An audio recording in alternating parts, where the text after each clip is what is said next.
I saw your stuff on Instagram. You know how it goes, right? One post will go viral. It reaches all these new people. And one of your posts did that. And I was like, oh, I really like this guy because obviously on this end of things, I grew up in religious fundamentalism. I was homeschooled the whole nine.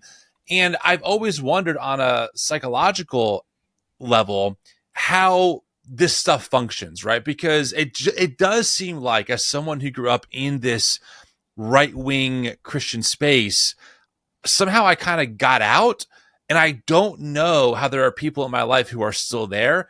And at the same time, I don't want to sound like an elitist or somehow that I'm better than other people.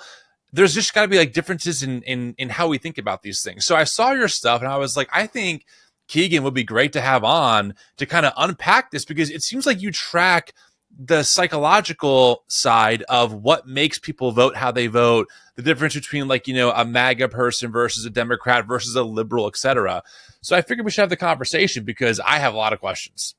Hey, well, Tim, thanks for having me on. That's a really strong endorsement coming on, man. But hey, listen, if you don't want to blow your ego, I'll be here to blow your ego, okay? Because like, I think it's amazing that anyone breaks out of the environment that they grew up in. I really think it's amazing, and I really am happy that you guys have a podcast of like progressive Christianity. I think that's so needed, and I'm really happy to be on. No, Thank for sure. No, listen, that means a lot. And there are a lot of people who have been able to break the cycle. You know, in our case, for most of our audience, there's this term called deconstruction that, you know, people kind of go in all different directions, right? Some leave faith altogether of all sorts and get more agnostic and maybe atheist. And that's, personally, that's fine. I have no problem with that.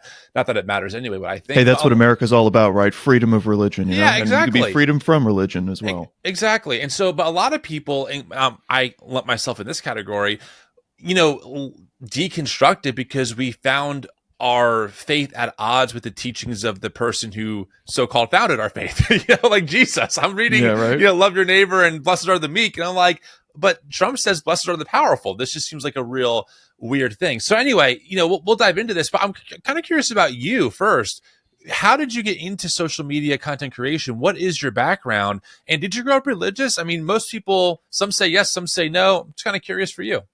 Yeah, so we'll start with the religious thing. So both my parents believed in God, but we had a secular household. Well, I guess two secular households, wouldn't it, with divorced parents. But they both encouraged me to believe in God.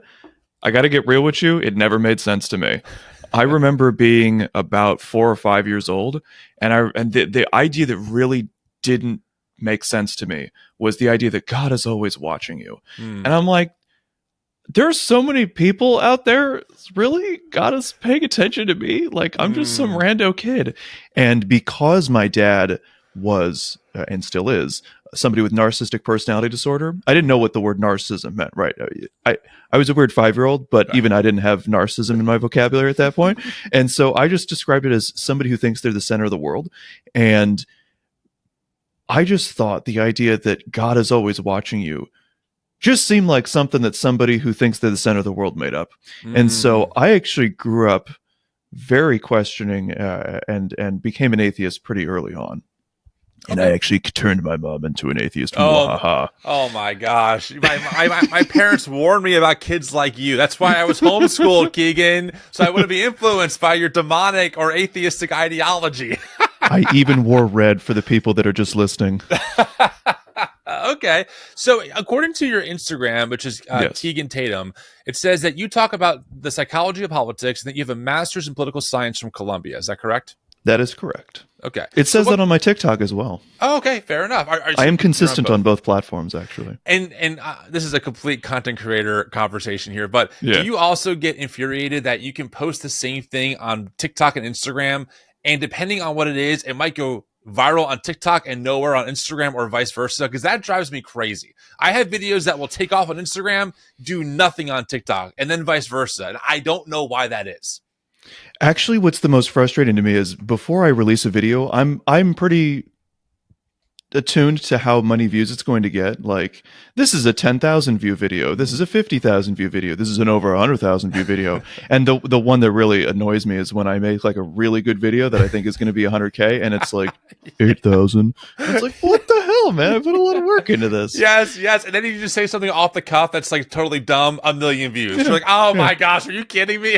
Okay, well that's good. So what got you into what got you into doing what you do, where you kind of break down the psychology of different political views? Was it out of curiosity? Have you always been into politics? What's the story there?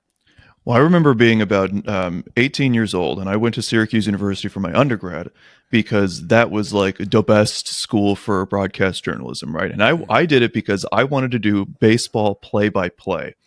And it did not take me long into that first year of college to have my second wave of political awakening. And I just realized whatever talents and intelligence I have, I can't waste them on baseball. You know, one of the things I really despise, and I really hold myself to this standard, is I really hate wasted potential. Like, you got to maximize your potential. And so I felt like I would be wasting my potential if I didn't talk about politics as passionate as I am about politics, because I really believe that the way that you measure your life is by how you affect other people's lives.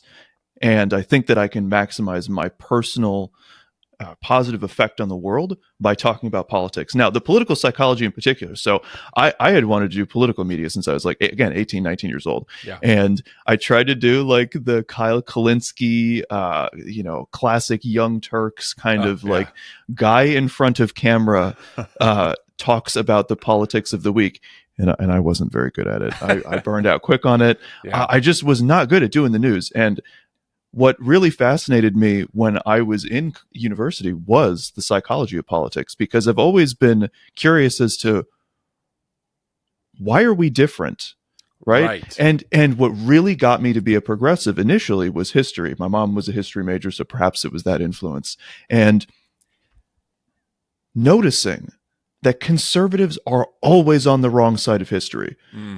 Big issues, like conservatives were the pro-slavery people. Conservatives were the people that opposed women's rights, whether it be women's suffrage, women's equal pay for equal work.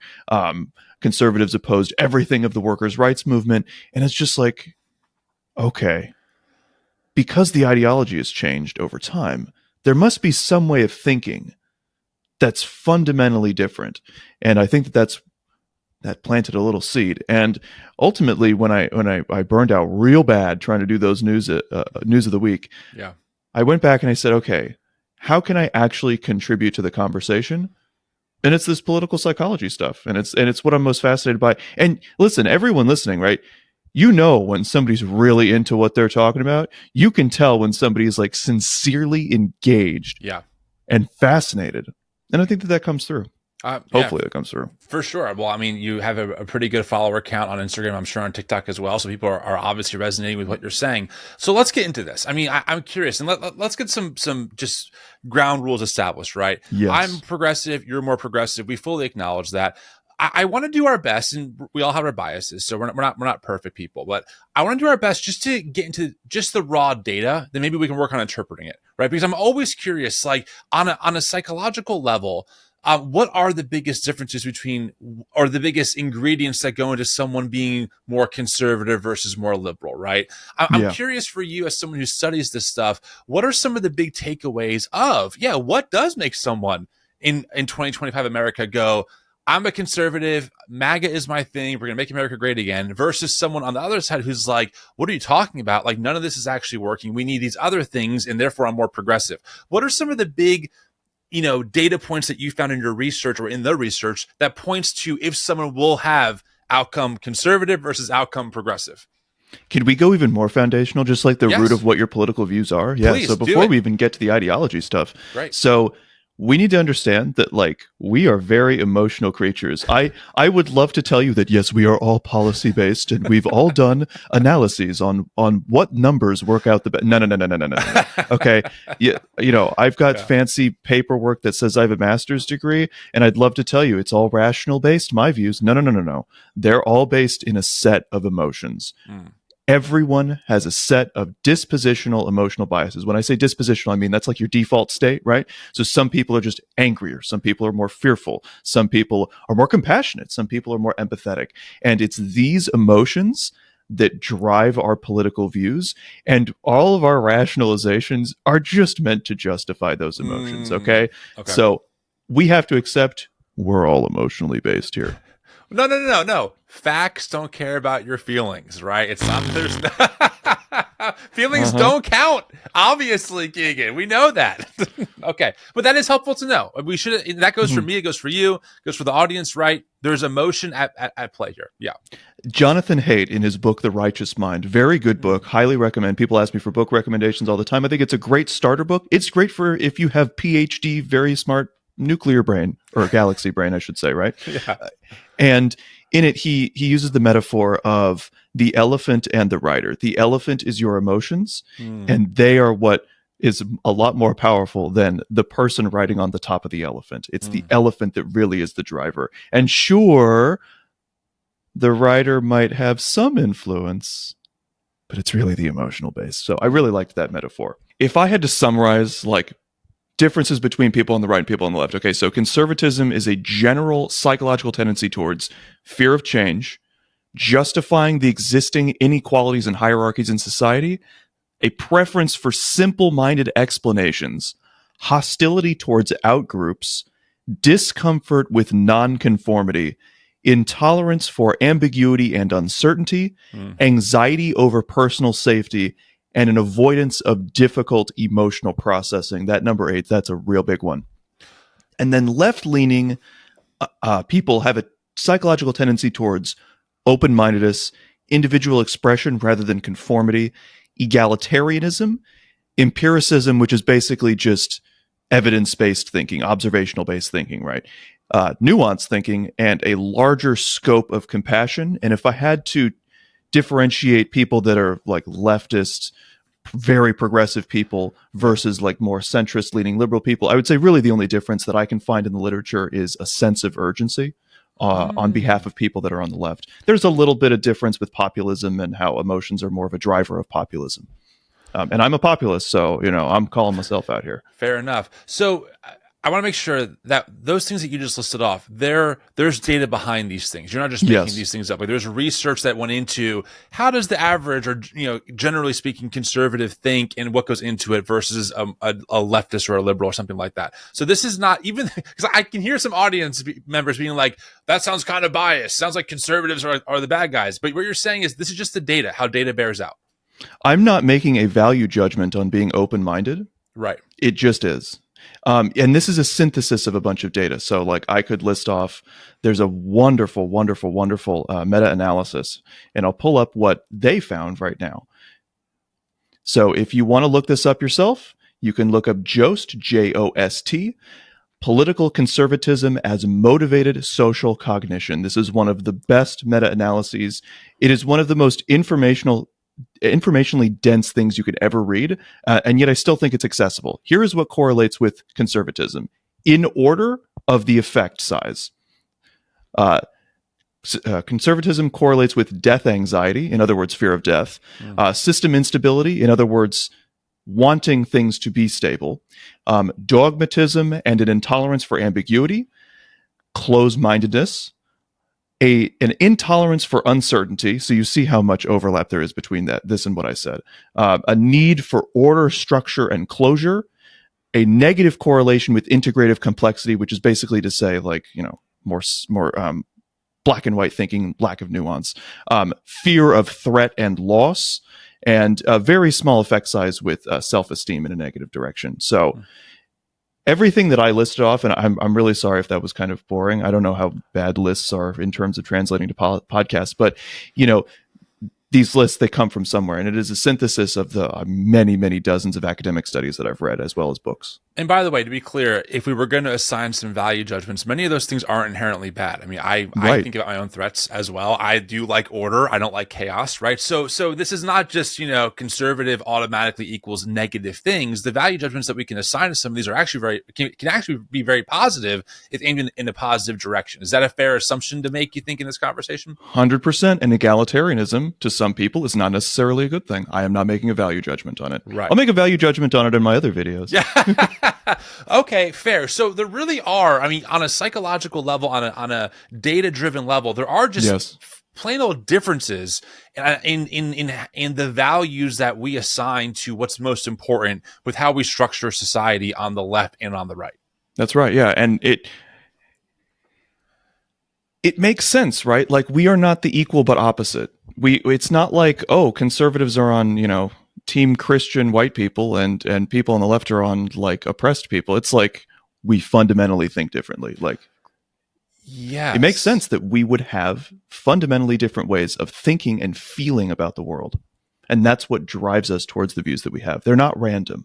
Right. They're not. And do you, when it comes to like nature versus nurture, do you have any Yes. opinion on like how much of this is from our family of origin? How much of it is just baked into who we are as people? Like, is there a combination of things going on that kind of form this? This is a great question, because one of the things that I really don't like in terms of comments on my videos is that it's all nature. We're all born this way, and that there's no hope of change. And it's like, no, that's not true at all. The way to think about it is that nature is like a rough draft, and our experiences, our environment, the way that we're brought up by our parents, Yeah. these are all the edits throughout life. And you don't turn in your rough draft, right? We are not rough drafts. We are very highly edited people Right. in the end product. You know what I mean? Right. So Yeah. you might have a predisposition towards fear or anxiety, but that doesn't. But your environment might encourage that. So I'm sure you can agree with this, a lot of people that grow up in that right-wing evangelical space are fed a lot of fear throughout their lives, and it trains your brain to think in a certain way. I think about the brain similar to like a muscle. If you exercise a certain part of your brain, A, that's what your brain is going to automatically react with. And B, that part of the brain is just going to be more exercised. People get the metaphor that I'm going for, right? 100%. I mean, listen, I am someone who I am definitely predisposed to more anxiety and fear. I'm not sure if you believe in the Enneagram, but I'm a type 6. So my core value is just fear of everything all the time. When you combine that with a high control religious experience that taught me very early on as a child, if I don't become a real Christian, I'm going to burn in hell forever, or, hey, watch out because the world wants to get a hold of you. You can see how that rough draft gets edited to really, ratchet up the fear, right? Where you live in this constant state that, and again, this is very common for a lot of people who grew up like me, that you're really a totally morally depraved person and you're just full of sin. Only Jesus can save you. And if he doesn't, you're essentially going to burn in hell forever. And in my tradition in particular, because the term evangelical is very broad, I was taught that God predestined who would go to heaven and who wouldn't, right? So like, thankfully I was chosen, but hopefully I was anyway. Or maybe I was predestined to be deceived into thinking I was predestined when I really wasn't, right? You can see all these different like head games you can get yourself into. And so, yes, this makes a lot of sense. And I've often wondered, when it comes to our political views and how we advocate for different things, how much of like nature versus nurture is feeding into it, especially given, and I would love your thoughts on this, the social media world that we find ourselves in, right? I think that we as humans don't realize that like the social media boom, we're the first ever generation of humans ever in the history of humanity to have access to these like bricks, right? That like at any time can give us access to whatever we want. Yeah. Instantly, and are being shaped by these invisible algorithms that are curating different things to put in front of us, right? Based on what we think we want. What is your thought on that? Like, I'm sure that there's got to be a lot of data in literature on the role that these social media apps and this digital world is playing into embellishing or maybe exaggerating fears or underrepresenting them as well. So before we get to that, I want to say what you just said about, what your Enneagram type is. That is a perfect example of why I constantly say on average, because, hey, you might have a more fearful disposition, again, default emotional state, right? Yep. But that doesn't mean you didn't overcome that. That doesn't mean you aren't able to rationally think your way through it. And very importantly, to be able to try to tackle those difficult emotions, right? I think that's a real key thing in just being a happy, stable person, beyond just your politics, right? Right. In terms of social media use, I think that's more of an individual psychology thing. And my thing is social psychology. Political psychology is a branch of social psychology, which looks at big groups rather than necessarily individual psychology. So I don't want to comment too much on that, but what I would want to add to the social media point is that there is such a well-funded effort to bring right-wing propaganda to us. I guarantee you, with you and I, at our size, and I'm way smaller of a channel than you guys are, and I guarantee you, at my size, I'd be raking in that sweet, sweet right-wing sugar daddy money if Yes, I was we on the right. would. You damn well know I would. Yes, And so this absolutely. is why it's really important for everyone listening. I think everyone listening needs to budget 10, $20 a month. You got to support progressives. We got to do the same thing that Bernie did, because he didn't take the corporate money, he didn't take the super PAC money, he didn't take the ultra billionaire money, and neither do we. Yep. But the people on the right do. And if we're going to win, we need to be able to have that money backing. So please donate to the shows that you listen to, that you watch. 10, $20 a month, budget it. I give my money to Democracy Now! Every month. Yep. So I really encourage you all to support the shows. No, this is, and we could go deep on this. Maybe I'll have you back on the show for this side of it. But I have done the math. I've done the numbers. I have a whole pitch deck that I presented to people. Right-wing media is light years ahead in terms of funding, organization, how they use the algorithm, how they use clickbait, light years ahead of anything mainstream or left. I mean, it's not even a question. Just for the audience's sake, the Daily Wire does $330 million a year in funding. Okay, like, I mean, it's between $200 and $300 million a year in funding. At Turning Point USA, $81 million last year. The Blaze did $45 million last year. PragerU did $68 million last year. That's just four. And I have a stat showing that compared to, like, and don't forget, the thing is that people don't realize on the secular left is that those orgs are faith-based ultimately. Like Ben Shapiro, he's Jewish, but he knows who he's talking to. That's why they got Matt Walsh and Michael Knowles over there, right? Dennis Prager's the same way. Charlie Kirk is an open Christian. Glenn Beck is a Mormon. Like, and they have all these faith-based commentators, Ali Stuckey, et cetera, right? The left-wing side doesn't have really any of that. So you have to compare apples to apples. If you look at, like, the progressive Christian world, it is a joke in terms of both funding and also structure. Many of them are not aimed at social media. They're thinking about print magazines still, some of them. And I'm like, guys, what are we doing? Like, you're never going to change culture by printing a magazine. You have to get online. But that's my rant for a different day to a different group of people. That's not really for you. But I agree with you. I guess my question is, on a social level, has there been data that has shown how these algorithms can really shape entire groups of people and how we think about this stuff? I mean, that was kind of what I was trying to get at earlier. Like, any thoughts on that? Because you and I are on social media. We're kind of at the mercy of these algorithms. We have to kind of play the game to reach people. But I also wonder if we're participating in part of the problem, or if there's a way to use these algorithms for good to point people in a better direction. Well, the algorithms aren't going away. I'm very utilitarian, and we got to use them for our own good. Yeah. But I one of the best things I can say is, I don't know. That's one of the most important 3-word phrases in the human in the English language. Yes. And social media is not something that I've studied on, like, a political psychology level. Fair. I more so study, what happens after, right? Like, it's about the end result rather than the input, I should say. Yeah, that's fair. So, okay, let's and go now I got a new research binge, Tim. Now you've put the seed in my brain. New research binge. I'm here to help. Let's talk about the question I've been asking myself for a long time. Mm-hmm. So let me set the scene for you. I grew up in this tradition that was really insistent on truth, knowing truth, right? Objective truth is such a big part of my growing up as a child, as a Christian. How do we know that the gospel is true, the Bible is true? And it is one of the jarring most, and still to this day, it's still jarring all these years later.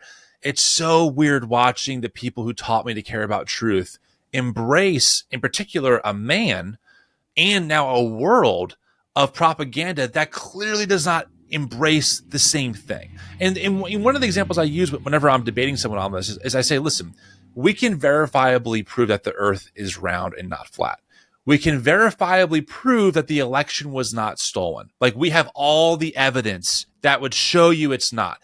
Yet, we diverge on that point.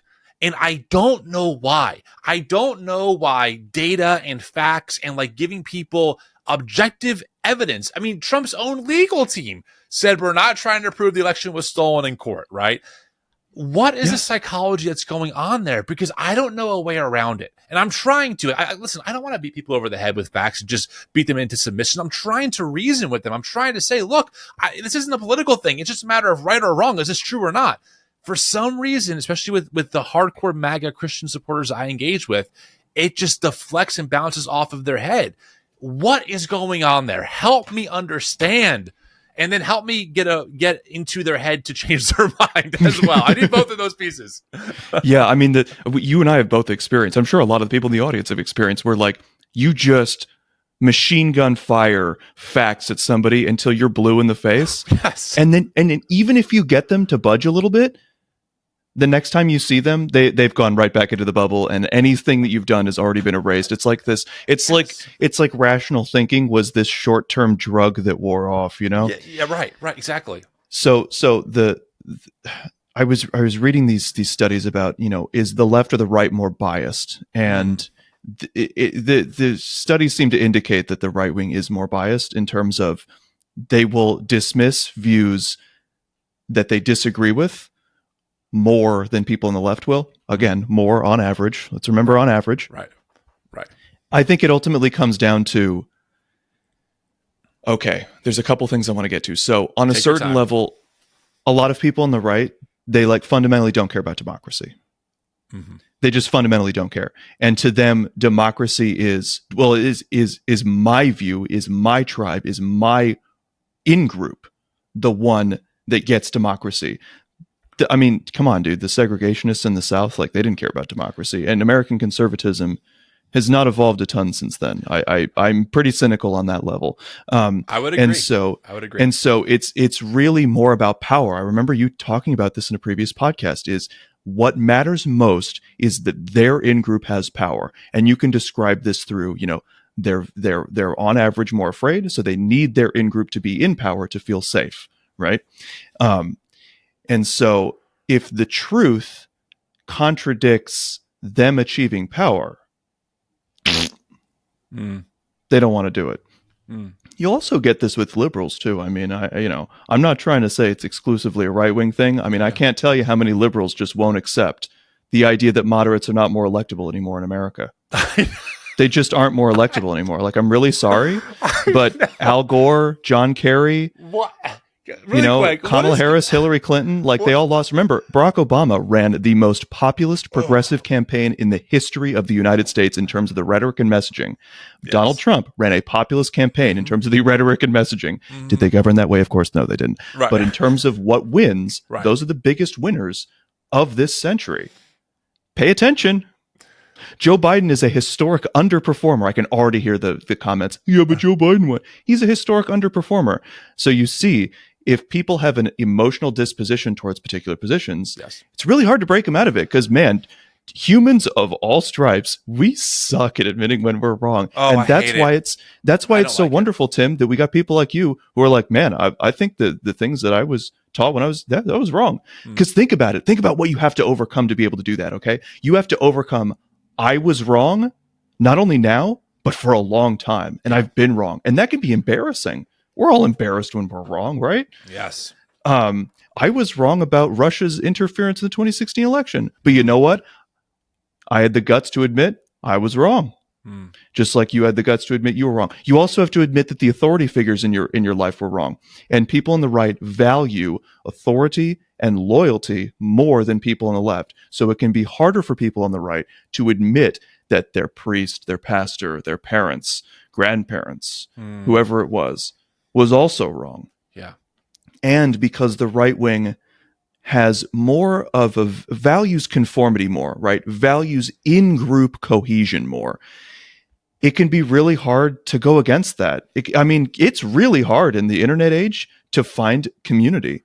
Yes. And if you acknowledge that the people around you are wrong, bigoted, authoritarian, that can lead you to being an outcast. And it's not only difficult to call out the people around you for all of the obvious reasons it is hard to call out family members and friends, but you risk being ostracized, you risk being an outcast, and you risk being alone and powerless. And humans need community. I just want to shout out all the people out there who grew up in church with that same thing and lost all of it because they were so brave to admit maybe they have some things wrong. I have thousands. I mean, at this point now, I've been doing this work for a little over 4 years. I've probably gotten close to 40,000 DMs. I mean, probably at this point. And I'm telling you, man, like, there are so many people out there who grew up in a similar situation or ideology as I did. And like me, it cost them not only authority figures, but it costs them their entire communities of people that they centered their life around. People have lost lifelong friends, not because they wanted to blow things up, but because they just said, hey, I think I have a different view on this issue than you do. And for their church, it was a bridge too far. In my case, once I started advocating or thinking about publicly, maybe I'm wrong on gay people being inherently sinful, right? Maybe I'm wrong on this. Maybe the Bible isn't as clear as I thought. Once I started asking that question out loud, my church that I volunteered at for 6 years as a drummer gave me the ultimatum to either stop serving with them as a drummer or to stop what I was doing online. And so I shook the pastor's hand and I left. I lost 6 years of deeply formed spiritual connections to people, right? Because especially when you layer on the spiritual side of a connection, right? We're family, we're doing this work for the kingdom, we'll do this forever kind of vibe. When that gets broken off, not because you try to even convince your friends that they're wrong, but you were just asking for yourself if maybe you were wrong on something. Because that was a cultural war talking point, and that's like a red line for so many conservative Christians.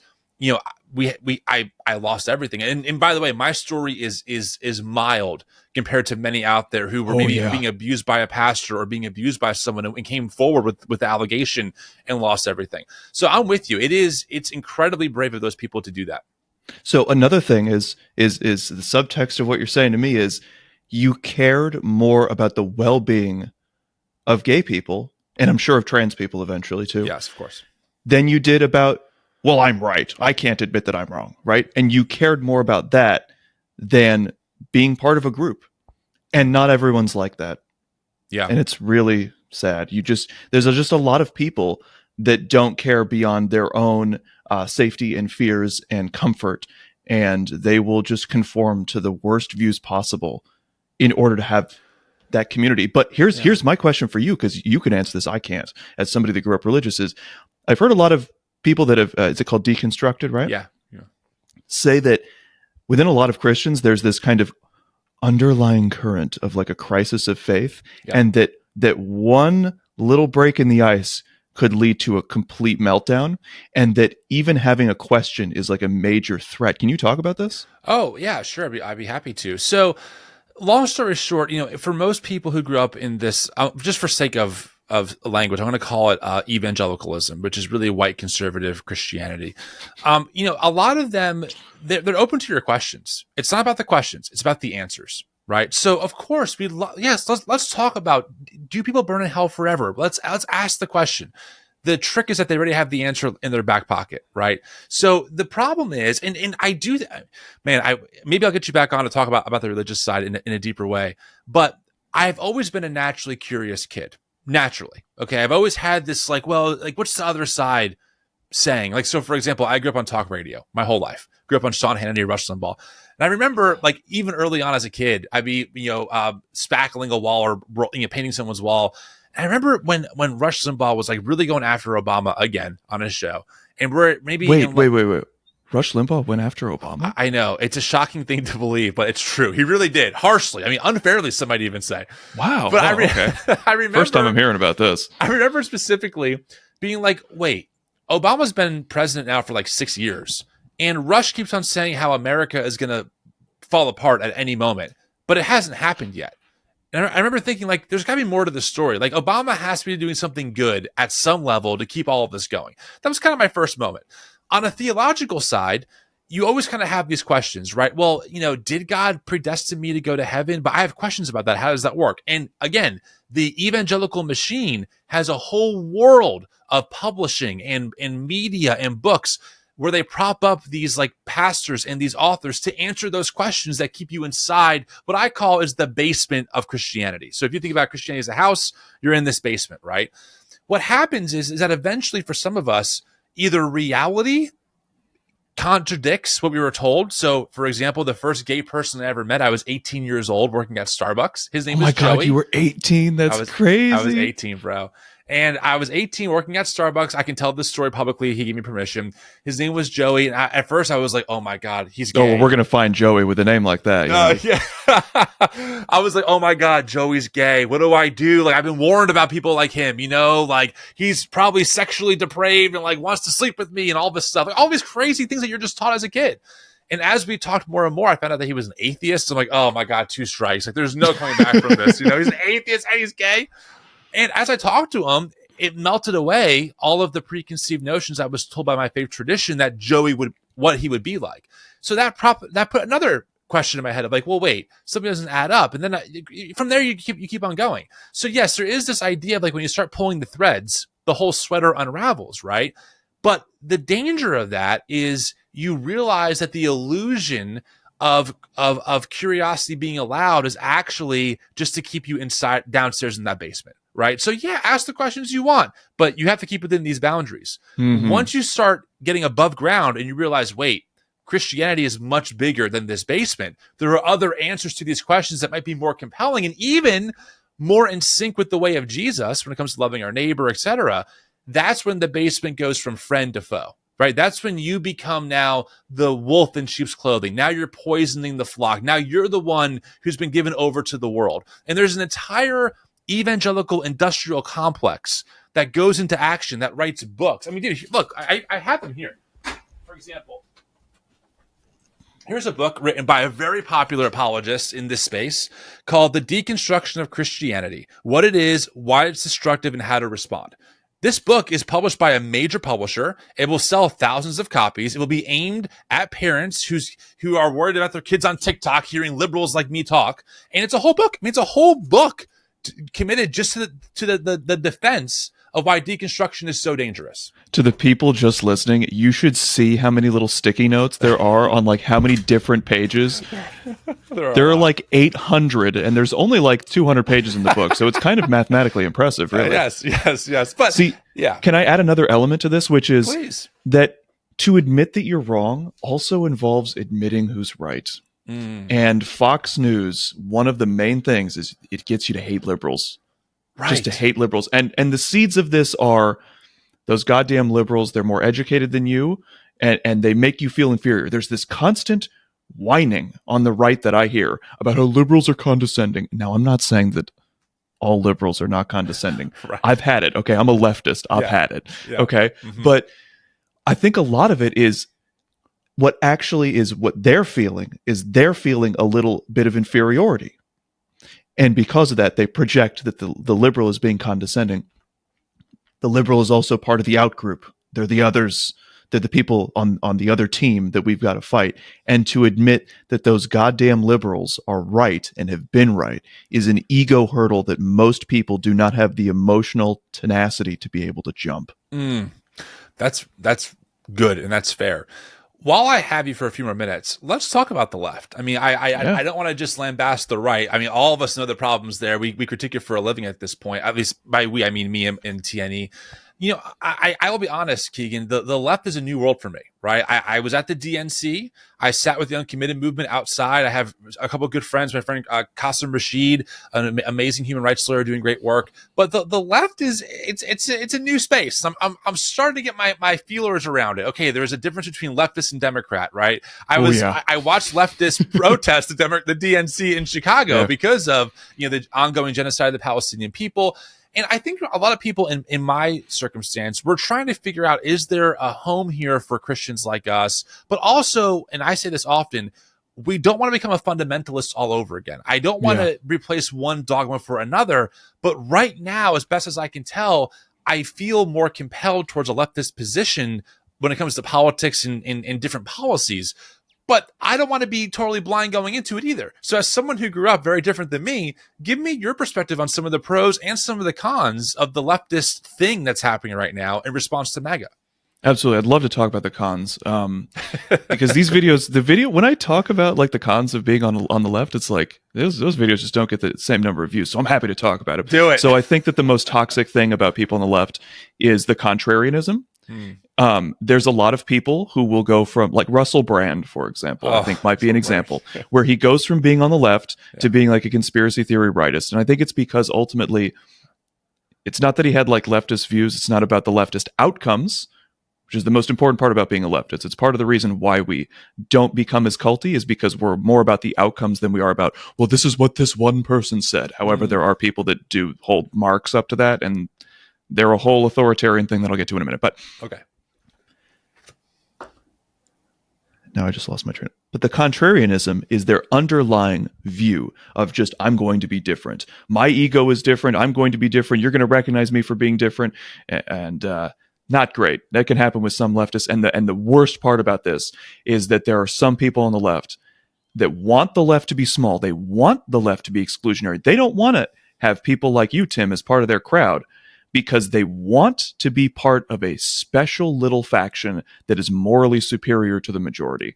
And as a result, they can be rather exclusionary. And I find this very, very, very frustrating that they'll take these few little ticky-tacky things around the edges and not want to have solidarity. And part of this is an overemphasis on individual expression. This is part of the reason why the right has an advantage, is because they will conform better, and that is better for achieving power. It's not just the authoritarian submission, falling in line with the dear leader. It's also, they're just more willing to compromise on little policy positions that the left is not as good at. Now, don't read that as we should just accept that Joe Biden is, as you said, aiding the genocide in Israel. Right. That's a pretty fair thing to be like, no. I would agree. But little ticky-tacky things, get over it. Another thing that's hidden on the left is specifically what you're talking about. You don't want to get back into the culty mindset, right? So there are some people who have a left-wing aesthetic.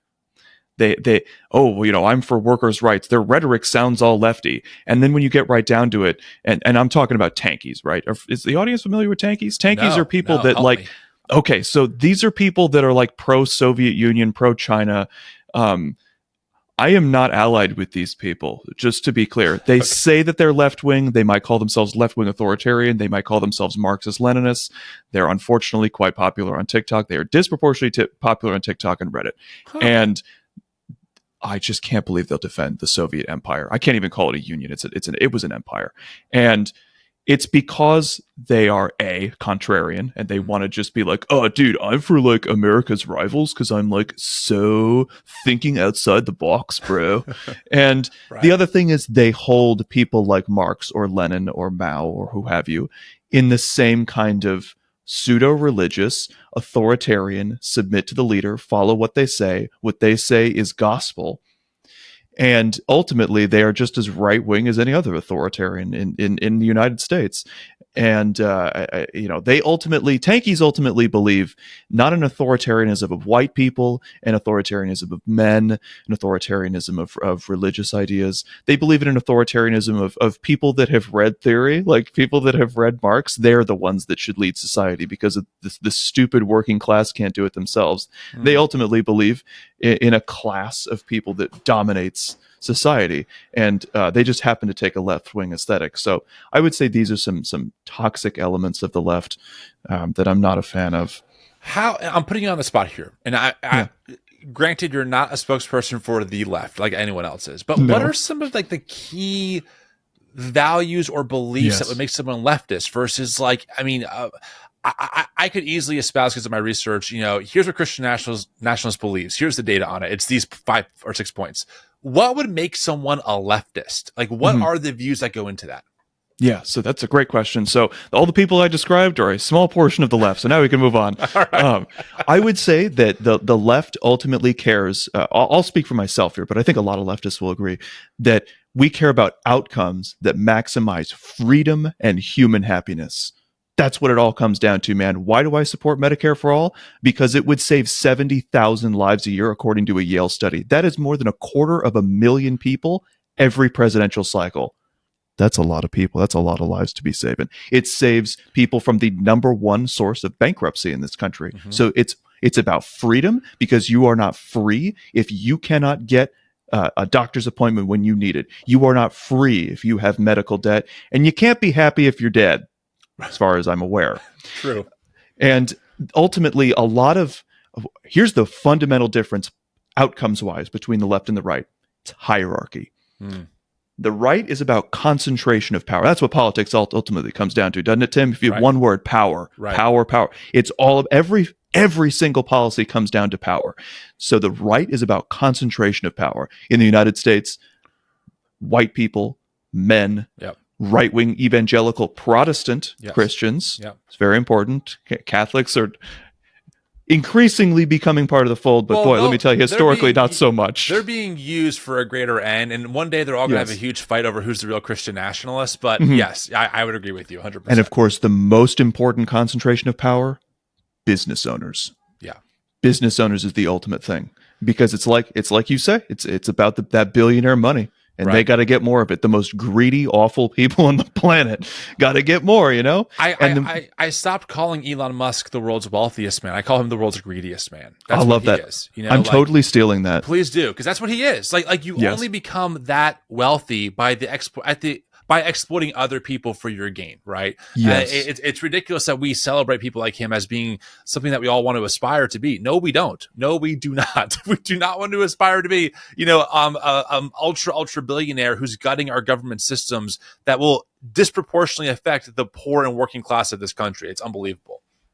Camel through the eye of a needle. Anyway, yes, exactly. And ultimately what the left comes down to is you just described the morality of the left right there. Fairness is a big thing on the left. Proportionality is a big thing on the left. You should get what you put in. Now the right wing likes to say that, of course, but when it comes to the outcomes, if you really believed that you should get only what you put in, then we would tax inheritance at like 100%, right? Right. And the minimum wage would be a living wage of at least $25 an hour, which when you control for inflation, increases in productivity. Yep. When the American middle class was at its peak, the American minimum wage was the equivalent of $25 an hour in today's dollars. So what the left ultimately cares about is care as well. Care is the fundamental moral principle of the left, I suppose. It's the broad appeal, but power-wise, it ultimately comes down to egalitarianism, that we should all have a say, right? We hate authoritarianism. Is like I hate it. I experienced it by having a narcissistic father. When you don't have a say, man, it sucks. Yeah. And so the left, even if you look at like what socialism is, which is the democratic operation and ownership of a business. So in other words, if there's 10 people at your business, all 10 people have ownership within that business proportionate to what they put in. Let's say you put in 16% of the work, you should get 16% of the ownership. And when you vote on what to do with excess profit, are we going to hire more people? Are we going to give everyone a Christmas bonus? Are we going to invest in more equipment? Are we going to try to expand? You should get 16% of that vote. So it's about an egalitarian distribution of power. So that's why the left in America has always been for expanding women's rights, racial equality, the equality of gay and trans people, and the freedom of gay and trans people, right? As well as of workers' rights. It's not just about, we need to help the oppressed. It's about power. It's about we should all have a say, goddammit. You know what's interesting about what you're saying, and I think about this personally because those sound like wonderful things. I can see, though, how the right has gained so much power so quickly because all of that takes time, energy, nuance. It doesn't fit neatly into a 60-second Instagram reel. It's not a clickbait headline. There's so much. I mean, listen, I run a very small nonprofit. Like legally, we're a nonprofit organization. We have a board of directors. There's me. We have one employee and some contractors, right? The board of directors, when we have a meeting, it takes a long time to try and find agreement sometimes on various things. We all debate it. It's not quick. It's not, I don't walk in and say, all right, here's what we're doing. A, B, C, D, and E, now sign this shit. That's not how it works, right? It would be much quicker if there was one person at the very top of this making all the decisions with no oversight. And we probably could even get a bigger group of people to get aimed in one direction if I was charismatic enough to be a cult leader. So I can see, though, how what you're saying, I actually am very much drawn to. I think it's actually very, very good and very great. I can also see, though, how on a pragmatic level, it's a nightmare given our current societal norm where we want microwave everything. We want things that are quick, things that are neat, things that are easy, and we don't want to put in the work to figure out how to get some of this stuff done. That is a recipe, I think, in part for disaster that can give us these oligarchs and these propagandists who know how to utilize social media in short form to push narratives that are incredibly dangerous to, folks not in the in-group. Does that make sense? Yeah, it does in a lot of ways. Actually, there's this big debate within political science as to whether authoritarian or democratic systems are more efficient and quicker. And the real answer is that the authoritarianism has the greatest potential for efficiency. It also has the greatest potential for inefficiency because of all the potential for corruption. And if you have one person at the top that's a complete moron, it's not going to be very efficient. But the potential is there for it to be a lot more efficient. But what you're really getting at is mental laziness. Yeah. I want to have a lot of empathy for people because, dude, the average American worker works an outrageous amount of hours. Yes. We have just a disgustingly low amount of vacation time. Yep. And if you're raising a kid or kids and you're like a single parent, like, oh my God, totally. I can really understand not wanting to put a bunch of mental energy into having everything in your life be democratic. Now, I think that if people have the democracy in every element of their life, they'll want to keep it.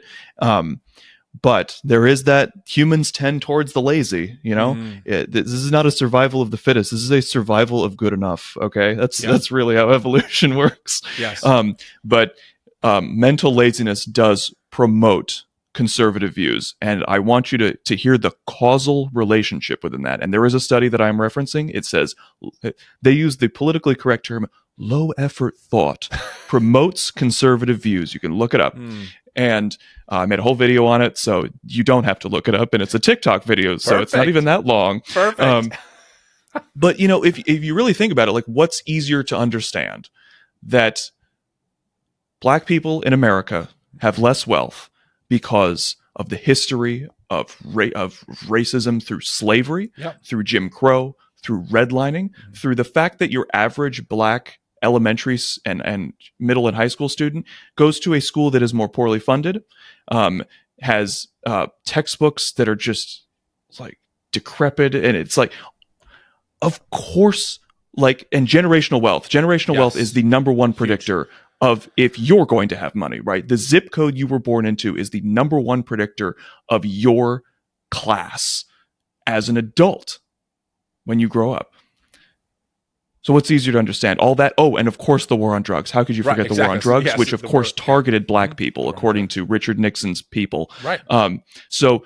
So that means there's fewer dads in the house, which means there's less income, which means, which means the mom has to go out and work just ridiculous hours, which means the kids are less supervised. And this has all these downstream effects, right? Totally. And if you're growing up in a poor neighborhood, which on average Black people are disproportionately in those poor neighborhoods, and it's like, well, what is education going to get me by? So all of this, yes. What's easier to understand? All of that, or there's just something different about Black people. Yep. Like, what's easier to understand? Right. What's better for your ego as a white person? Yes. Who is in the middle class to understand? Right. There's always that ego element. There's always that pat on the back. I really earned it, and those other people didn't.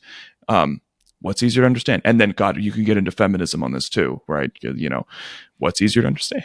Right. We're just different, or right. And you can all figure that one out, right? No, 100%. I mean, I think that is a great point, and I think it's why nuanced thinking is critical to being on the left. Yeah. And you will see this kind of simplistic black and white thinking when you hear right wingers talk.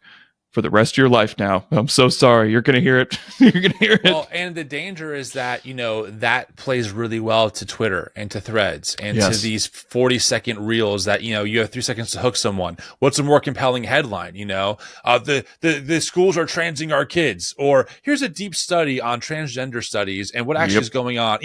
Which one sells clicks? Frankly, it's not hard. They're putting litter boxes in school because kids are turning into cats. I'm hooked. What are we talking about compared to the reality of stuff, right?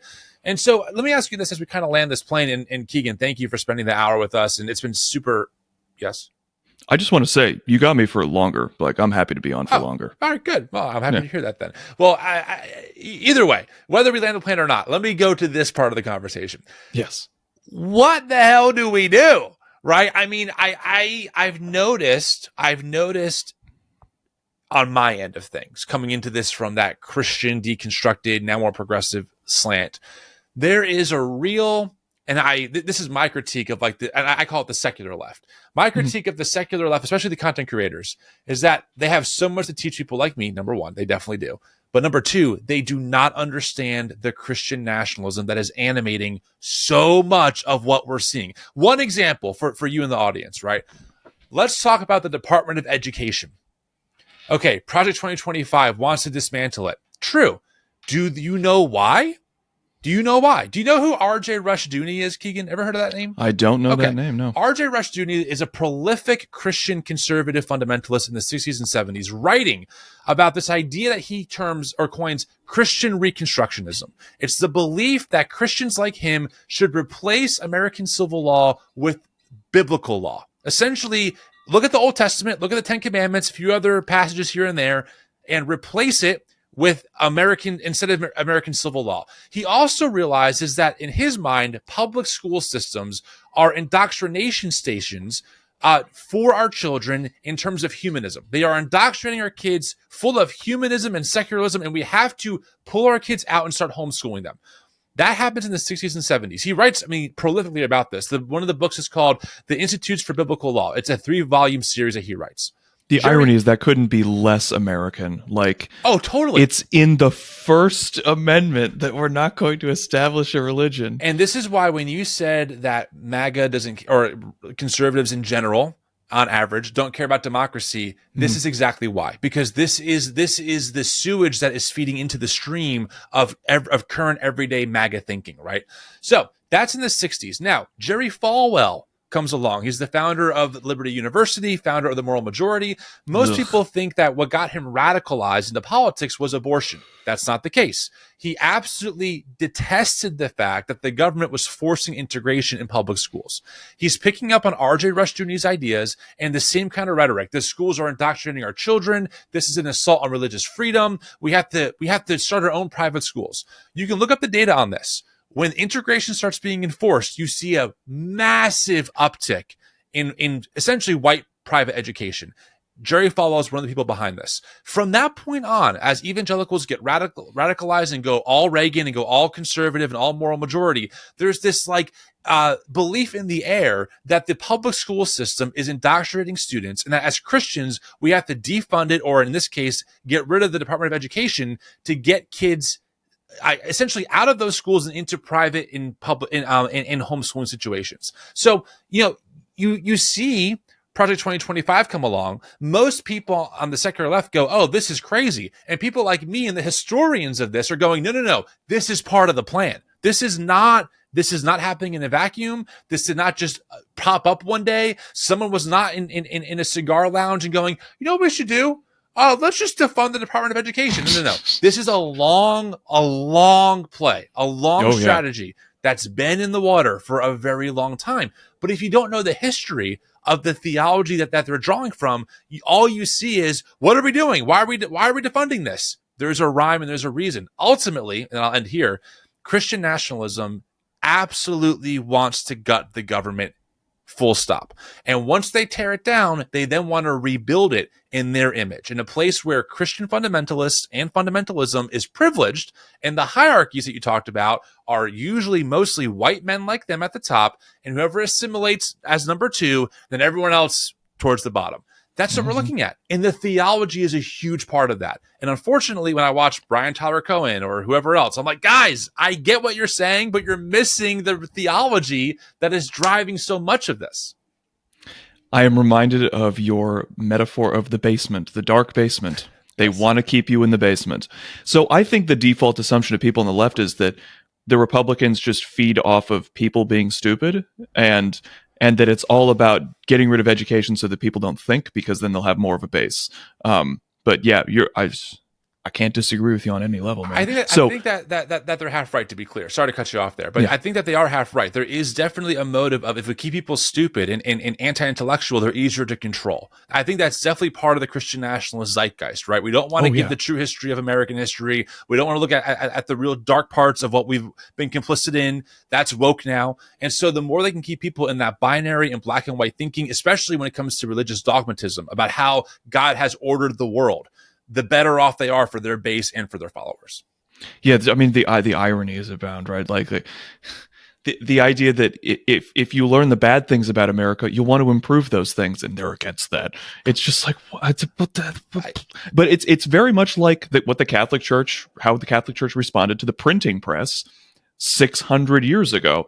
They didn't want people to have more information because they want like any authoritarian government, they want control over information. Yeah. Now, here's what I couldn't help but think about your entire time when you're talking about the integration of schools: social contact. Social contact is the main way of getting rid of bigotry. It's just like you used in your example of the gaytheist, Joey the gaytheist. The gaytheist. The right? gaytheist, I love that. That's and good. It's like you met him. Oh wow, he's just like any other person. Right. He's not like, he doesn't have devil horns coming out of him. It's just like anyone else. So right. I made a video on why are rural people more conservative? Well, the answer is because they are less likely to come across somebody who is an atheist or gay or trans or an immigrant. And as a result, it's just easier to manipulate those people into fearing those people over there. It's easier to get that right-wing propaganda mind virus into people when they don't have experience with gaytheist Joey. And so that's the private school thing that you were describing. Just social contact is one of the most heavily studied things. And I had a meta-analysis where it looked at over 500 studies on social contact and found that the best way to get rid of bigotry and prejudice is to just be around those people, especially if you're growing up. Growing up is the biggest one. Yeah, that makes a lot of sense. So how do you think we work together? I mean, I'm talking broadly here. You know, we have people like us and people like me that are coming out of this high control religious environment are still very much Jesus people. Like, I'm very Christian, probably more Christian than ever. And then we have like the more secular left side of things, but we have to build some new coalitions. We got to change, I think, our approach on some stuff. We got to think about the bigger picture, and we have to find a way to get a little more unified. I'm not saying we have to be conformists, but we got to find, like, one thing that's really effective in right-wing spaces is how they pick up on these terms that then become talking points. CRT, DEI, groomers, like, they're so woke. They're so good at creating these narratives that then we have to respond to. We have to create some narratives of our own. But what are your thoughts on that? Like how can your expertise help us think about ways to work together to create a wave of liberation and love and justice and that's designed to counteract so much of the hatred that we're seeing flood the airwaves? Yeah, well, I'm no biblical scholar, but from what I've read about Jesus Christ, I would say you are probably more Christian than ever, man, because like Jesus had a message of love and class liberation. I know, that wild. A lot of Christians don't have. You know, I know, it's great. Okay, so on one level you want to ask, like, how do we get conservatives to be more progressive?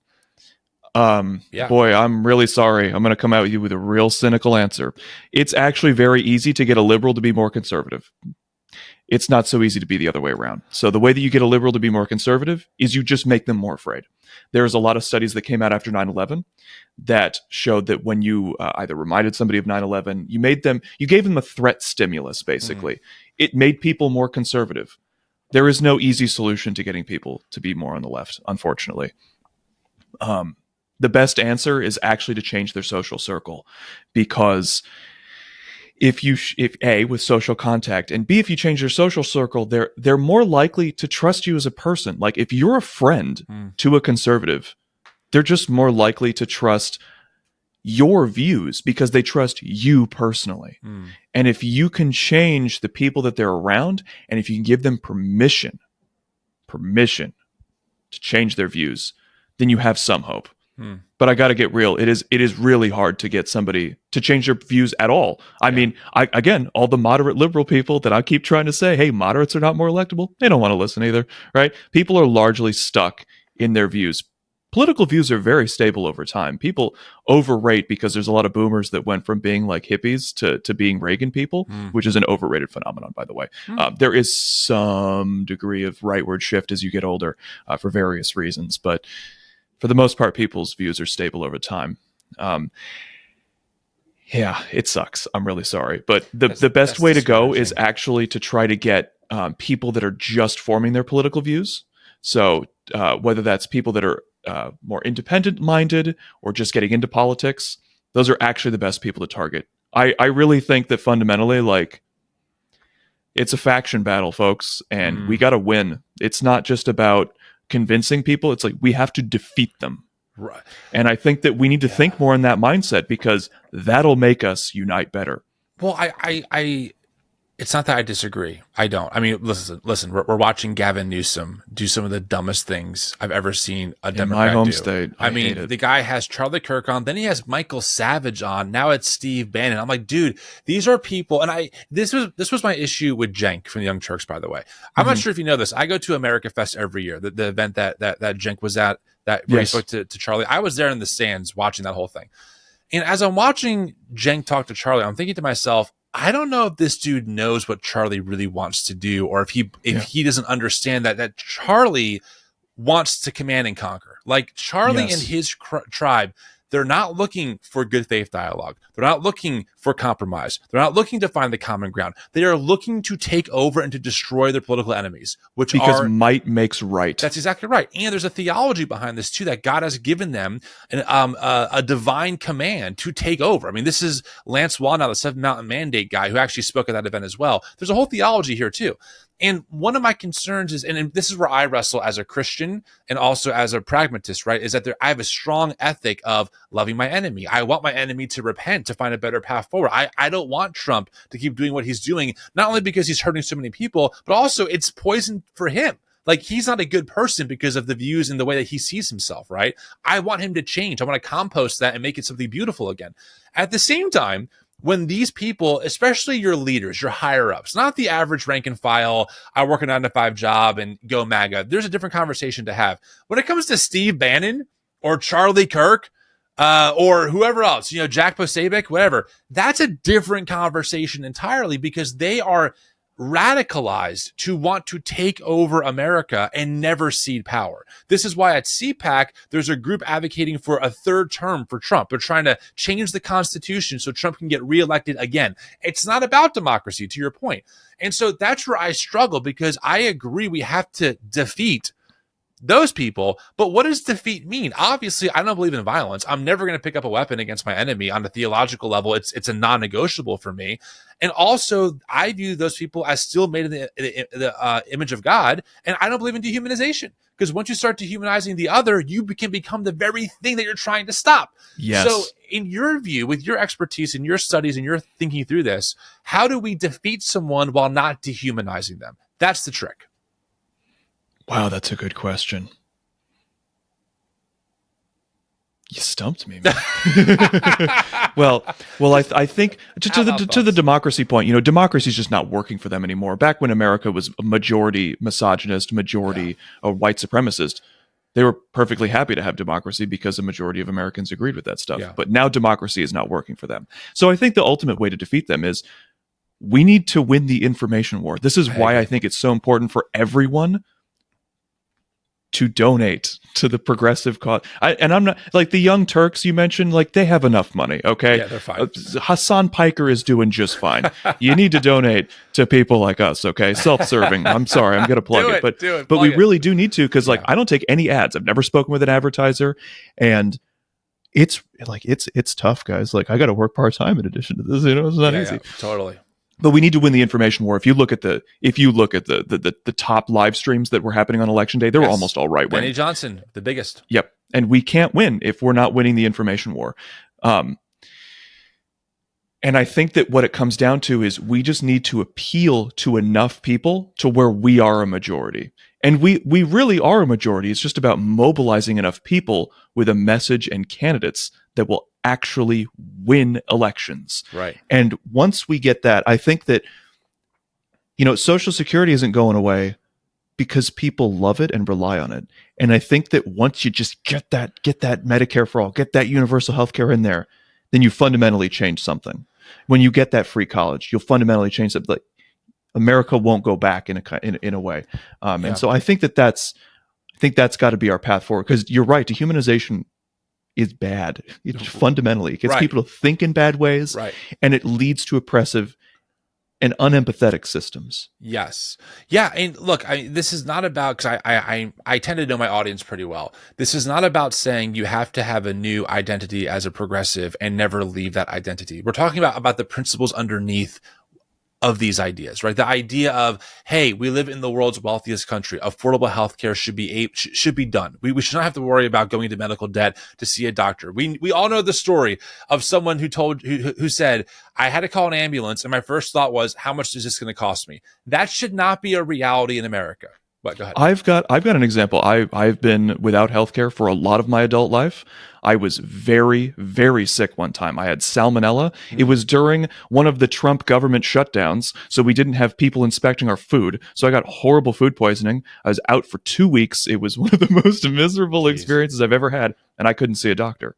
Right. Because I knew we couldn't afford it. Because I didn't have sick pay. So I'm losing out on 2 weeks of income, and I can't go see a doctor on top of that. Now, let's talk about communication, because communication is very interesting to me. I have a communications degree as well. So communication is very important, right? So first thing, if you're on the left, if you need to appeal to more than just care, okay? I'm really sorry. I'm going to say something very cynical. If conservatives cared, they wouldn't be conservative, okay? If they cared about trans people, they wouldn't have the views that they have. If they cared about racial equality, they wouldn't have the views that they had. If they cared about poor people, they wouldn't have the views that they have. So you need to stop just appealing to care, okay? Because all they're going to do is go, oh, you're just a feels-based lefty, blah, blah, blah, blah, blah, right? You need to appeal to what's fair, okay? It's not fair that these billionaires just inherit a bunch of money. Structure your talking point right that way. A big appeal that conservative Christians make is to sanctity. Yes.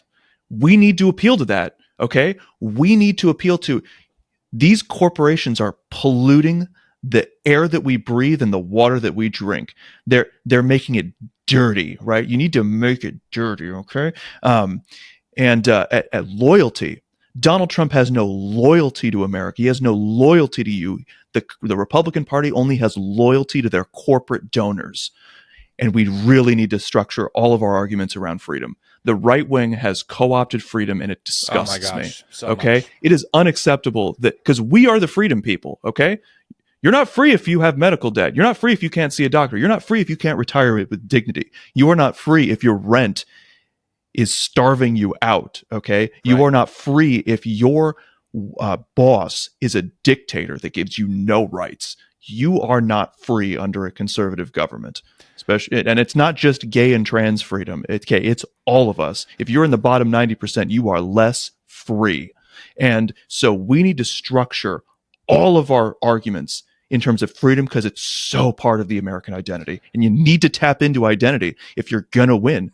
While we're building the new progressive manifesto, I guess, I would also like to add that we should also be clear that our gripe is with mega corporations sucking up billions of profit from the working class, not the small business owner. I grew up in small business. My dad's a blue collar construction guy, and I watched how government regulations and an overburden, I would say, on small business, while corporations have lawyers and have armies of accountants to rig the system in their favor, right? And so there's all these different things that we can talk about that I think would greatly appeal just to the average American. I tell people often, I want my MAGA neighbor to have affordable health care. I want their kids to have affordable education. I want them to get paid family leave when they have another kid. I'm pro-family. I want pro-family policies. I want livable wages so mom and dad don't feel forced to work 2 or 3 jobs so they can spend more time at home with their kids.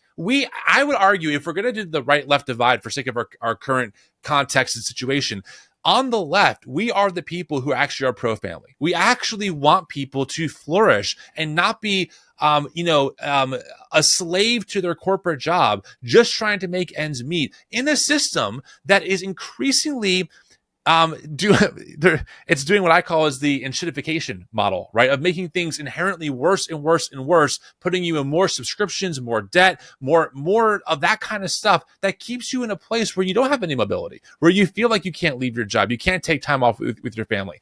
All of these things, I would think should be, I'm going to use the term, common sense approaches, right? We are the world's richest country, for better or for worse, for right or for wrong. That's just a data point, right? We have so much wealth here. The fact that the average American, who, by the way, what was the American promise I was taught as a kid? If you work hard, you can make it. There are people working 40, 60, 80 hours a week that cannot make it in this country. While people like Elon Musk and Jeff Bezos and Meta and all these corporations, Apple, and I love Apple, by the way, but still Apple, while they suck up billions of dollars in profits off of their employees while paying them a minimal wage and barely covering their health benefits in most cases.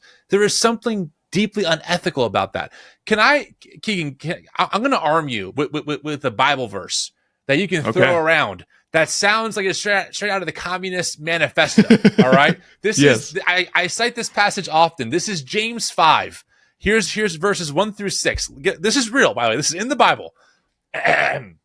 Now listen, you rich people, weep and wail because of the misery that is coming on you. Your wealth has rotted and moths have eaten your clothes. Your gold and silver are corroded. Their corrosion will testify against you and eat your flesh like fire. You have hoarded wealth in the last days. Look, the wages you failed to pay the workers who mowed your fields are crying out against you. The cries of the harvesters have reached the ears of the Lord Almighty. You have lived on earth in luxury and self-indulgence. You have fattened yourselves in the day of slaughter. You have condemned and murdered the innocent one who was not opposing you.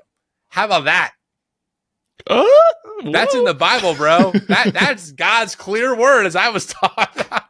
Dude, for everyone that references the camel through the eye of a needle thing, get on James 5, was it? Yeah, James 5, man. Oh my God, email that to me, please. I will. We got to step it up. I'm just saying, like wow. Even as a Christian, there is so much biblical support for this notion that people in positions of power who are hoarding their wealth are actually in defiance of how God ordered creation. So as Christians out there, there's easy ways to use the same language you hear from the right, but actually using it in a more accurate way that actually critiques what the right is doing.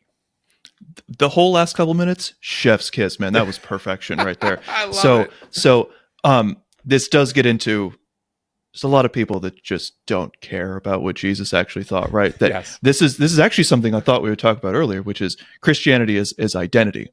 It's for a lot of people, it's not really religion. It's a group that they're a part of, and it's a matter of their identity. That they don't really care about the truth, finding the truth about what Jesus really preached about. And it's more about what the pastor says, not thinking beyond that, being too lazy to actually look up what's in the Bible and actually read what's in the Bible. And it's very frustrating. A lot of them care about it's so much of religion, sadly, is people have an emotional disposition, perhaps a disgust, an overly sensitive sense of disgust regarding trans or gay people. That's right. And they'll use the Bible to justify it, or they'll use what the pastor says about the Bible to justify it. It's not really about what the religious views are. It's that the religion is a justification for the feelings that they already had. Oh my goodness. Unfortunately. Briefly, a good friend of mine, Billy Hoare, trans woman, her and her brother are actually publishing a book on the theory of disgust, the psychology of disgust. And I've had them on the podcast a few times. And that was one of the most mind-blowing conversations I ever had, because I never had a category for disgust. Right. Mm-hmm. But what so much of this is, it's not even just fear, it's disgust. And disgust is a very strong reaction, right? I mean, we get disgusted at things usually to save ourselves or save our body from ingesting harmful things. It's not a bad thing. But when it's aimed at other people and there's that disgust element there, right? A moral disgust. Moral disgust. Yeah. And then you're exactly right. I wonder out loud, and this conversation has gone longer than I thought, which I'm happy it has, by the way. This is great. I do think, and I don't have any evidence of this, but I think that there is observational evidence that people in high control religious environments that look to their pastor for authority, there's an easy overlap to why they're huge fans of Trump. Right. The idea of like, we need a strong man in the office, a strong authoritarian in the office. I don't have time to read the research. Just give me the bullet points. Essentially, Trump has become for many their source of epistemological truth. Whatever Trump says shapes their reality, and they don't need to look anywhere else because he is the source of truth. That's very similar to how a lot of Christians, especially conservative ones, view the pastor. Oh, this is a man of God speaking. However he's interpreting the Bible must be the right way. It's as if God himself was speaking to me. It's not explained that overtly, but that's for sure the implication of what happens in many of these religious environments. You are absolutely right. There's a ton of data to back up what you're saying. So much of this is like, well, I like Trump. What he says makes me feel good. I like being a part of what he says. Yeah. Therefore, I'm going to believe him. Right? It's feelings first, people. I really can't emphasize enough. We are very emotional beings. You're so right about the authoritarianism overlap. In fact, the very cynical leftist view I have of religion is that the two main purposes of it are to coddle and help us cope with our fear of death. All religions talk about an afterlife. Mm-hmm. And I think that comes from we are self-aware that we are going to die one day. And this is our coping mechanism for, I'm never really going to die. And of course, the other one is all religions ultimately become endorsed by the state or they die. And a religion has to adjust itself. Early Christianity was a lot less authoritarian than it is now. Yeah. But Christianity, as well as Islam, has been used, and Confucianism, has been used to uphold the powerful. Because if you can believe that there is one God that is an authoritarian over the universe, you are predisposed to believe that there should be an authoritarian within your own country, within your own life, whether it's a corporate leader or a feudal lord. You are going to be more accepting of that authoritarianism because you're more used to it. I was thinking about the other day, our glorious Speaker of the House, Mike Johnson, and how he and his son, like, they can't go on the internet alone because they're afraid of porn, right? Yeah, right. And it's like, very that's a really Christianity, by the way. Yeah, and that's a really authoritarian thing. I mean, to not have the freedom of privacy, that's like key in our Constitution. And it's because they're used to it, so they don't have a problem with it. That's a very human thing. We like what's familiar to us, even if what's familiar sucks. Because the thing that makes us put on top, it's not as much our intelligence, I think, as it is our adaptability. We can adapt to any environment, and unfortunately, sometimes that means we adapt to just the worst conditions instead of fighting them. You know what kills me? And by the way, I'm not one to proselytize anymore these days. So this is not my proselytization for you to convert to Christianity or any religion. But what kills me is that, first off, I think you're definitely right. There definitely is, in every stream of religion, in particular Christianity, what I often say is that, the Bible can be used as a tool of liberation or a weapon of oppression. Yes. And what frustrates me is that as I've gotten above ground and have had the privilege now in the podcast of interviewing hundreds of biblical scholars and theologians and philosophers who have a much wider knowledge of the Christian tradition, there's so much beauty in some of these rooms. I'm thinking about James Cone and Black liberation theology, MLK's Christianity that helped him advocate for the rights of the oppressed, right? John Brown. Yeah, exactly. So many. The greatest Americans. Exactly. And it's so frustrating. And I think as I've come around, because listen, I tell people, I got radicalized to be a Jesus follower a long time ago when I was a kid. And that hasn't changed. Those neurons are all wired that way. I can't shake this Jesus thing for better or for worse. But knowing that, like, there have been Christians throughout history, in particular in American history, who have fought and been fighting for the underside and for liberation, and who have been part of forming our public school system early on. Dude, the Salvation Army, one of the founders, a woman, was a feminist to the point where her fiance said something that was very misogynistic. And she essentially said, if you don't change your views on this, I'm not going to marry you. And he did. I'm like, that's badass. That's the founder of the Salvation Army, right? So there are all these moments of, like, Christians doing the work that I thought we were doing. Unfortunately, the most powerful and well-funded strain of Christianity that is also most visible is this white Protestant strain that has consistently been on the wrong side of history. Right. Yes. And when you wake up to that reality that you're participating in a stream that has this legacy, it's really jarring because you're taught that you're on the right side. You're taught that MLK solved racism in the 60s, so it's not a thing anymore. But the reason why, for me, and I think for many others, it wasn't a huge stretch to change is because, and this might not even be factually true, I feel like I'm just being more consistent with my faith than they are. Right. So I actually don't feel like I've actually changed anything except for followed the way of Jesus to the best of my ability, which is what I signed up to do when I was 12 years old. So it's taken me in different places for sure. But all of the like foundational beliefs of repentance, of integrity, of truth, of love, of beauty, the fruit of the Spirit, love, joy, peace, patience, kindness, goodness, faithfulness, those things have not shifted from me at all. I feel like my tradition has shifted from those values. And that's kind of how my head makes sense of all the change while still feeling grounded in my faith. Does that make sense?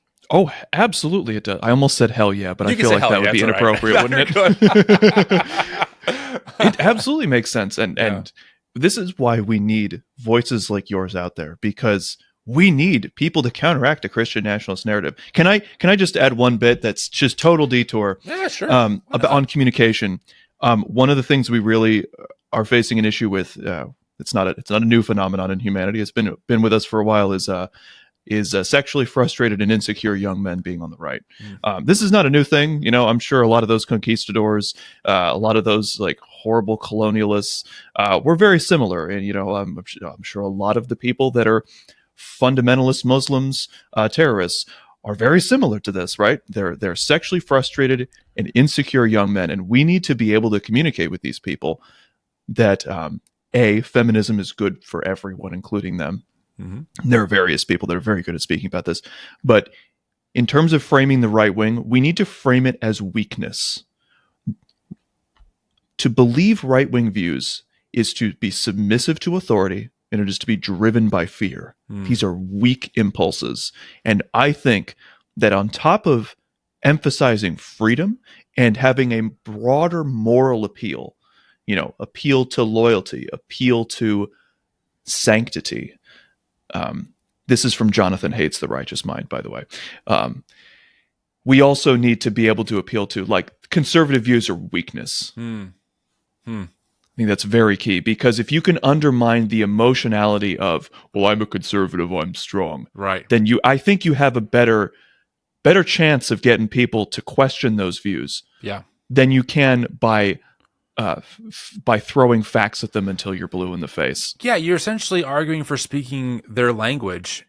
Yes, right. That's what you're absolutely. saying. I mean, and that makes sense, because oftentimes every now and then I'll meet some alpha bro, or I call them bro evangelicals online, and I'm like, look, like, guys, I hate to tell you this, but you're oftentimes the ones who won't talk to me. Like, you block me first. You won't come on my show. You're actually the weakest here. Like, you think you're tough because you eat steak and eggs and post about it, and you can deadlift like a couple 100 pounds. But when it comes to actual engagement with topics that you don't know anything about, you would just rather not have the conversation and block me instead of actually man up and be an adult, right? So, like, you know, when I'm talking to them, I'll use that language because I'm trying to get through to them that they're actually doing the very thing that they detest. They think that they're strong. They're actually weak. Right. And that's my attempt of hopefully getting through to kind of be like, hey, look, wake up. Where's the moral fortitude of you storming the castle and talking to the big bad snowflake wokester over here who wants to have the conversation? Like, talk to me, you know? It's just like how it's the equal but opposite of, like, when conservatives in my comments are like, oh, long hair, you're a woman. And it's like, I like women. Right. Like, most of my social time spent around women. Like, I love women. My like, wife women are on average nicer to me than children. men. You know, like, I watched my wife give birth to 2 kids. Have ever seen birth? Like, dude, it's like that. I will tell you that when we're at this point, we're pretty much just Joe Roganing this podcast. Who knows where the hell we're going? But just to kind of, and we will wrap up, audience. Thanks for being here. When my partner's name is Sarah, when she gave birth to our first, I said to myself, why is it a stereotype that women are weaker than men? Like, where did this come from? Because what I just saw, I could never do in 1,000 years. And she did it twice. Like, twice. And the second time with no medication, by the way. She wanted all natural. Oh, she God. did. And so, like, all these things, you just question, like, where do these narratives come from that women are inherently weaker than men? Like, male insecurity. It has to be. It has to be. I mean, because God. The point of me saying that is not just women are awesome, of course, obviously. Right, but obviously. it's that they're not speaking our language, so the insult doesn't land. Right. Okay. Me being called a woman. What, you're just calling me pretty? Awesome. Right. I'd love you to call me pretty. I'm very pretty. Thank you. Yes. I do love this long hair. I've grown it myself. You know. Yes. It's all still attached to my head. I am Rogaine free. But we need to do this. Like, we can't do the equal but opposite of speaking only our language to them. It's just like you said, Tim. We need to communicate on their level if we're going to actually land with them on an emotional level. Yeah, no, I agree. Okay, look, Keegan, we've been all over the place. This has been a fantastic conversation. This was great. And I truly mean this. We'd love to have you back on in the future as we kind of navigate the next 4 years of whatever the hell we're about to go through with all the shit that we're seeing. Where can folks find you? I mean, you're obviously online. Go ahead and plug your socials. Yeah, so at Keegan Tatum, that's KeeganTatum. You can look up hashtag political psychology. You'll probably find my face. It has long hair and it's very pale, and it's in front of a backdrop of the earth. That's me. I'm wearing a turtleneck and the One Ring. That's going to be me. And you can find me on TikTok is the best place to go because I can actually monetize on TikTok in a way that I can't on Instagram. Yeah. But if you only have Instagram, hey, it's about getting the word out there more than anything, you know? And of course you can always donate on either platform, but you can also find me on YouTube at Keegan Tatum. And the advantage of the YouTube is that there are videos that are longer form. Mm-hmm. So why are older people more conservative? I have a video that's more than 1.5 minutes long on that. You know, same thing of like the psychology of transphobia. We talked a little bit about, discussed here in this podcast. If you want to learn more, psychology of transphobia is the video to watch. So it's at Keegan Tatum everywhere. Awesome.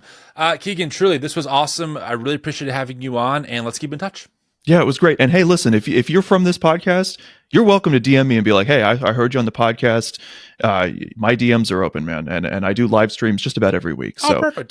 Tim, this was wonderful to come on. I really enjoyed this.